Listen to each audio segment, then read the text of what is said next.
Moon tracker. Now, the moon tracker is exactly what it sounds like. It can be located on the left-hand page in the upper left corner of your journal.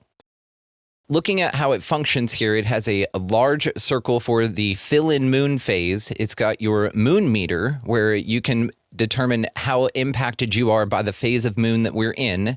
Underneath that, we have a few lines to where you can write number 1, the cycle number for the year. So I have 7th written down on my example here. This is the 7th moon cycle for the year that we are in. You then have a couple of lines for a right-in phase. Underneath that, you have a days until the next phase. Here, we're going to put the number of days we have until the next moon phase, which will then correspond to the next circle, where you will also fill in the next moon phase. Below that, you have a few lines to where you can write in the next moon phase, as well as an additional line for any astrological significance you may feel is occurring right now, if the moon is in Capricorn or moon is in Virgo, for instance. So you may note that. Now, as we look at the hand example here, we have a fill-in version in the top part where I just fill in the phase as it is in the sky.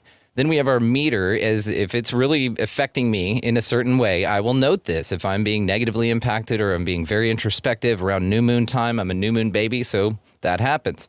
I will then put again the 7th phase. This is just the 7th phase that we are in for the year, kind of if you're in July, rather. So then you have a couple of lines here where I will hand write in a waxing crescent, which is what that phase is. We then have underneath here where we are going to put the number of days until the next phase, and I'm going to put 4 days until the next phase, which is a first quarter. I'll write that here, but fill in what the next phase will look like in the sky in this second circle here.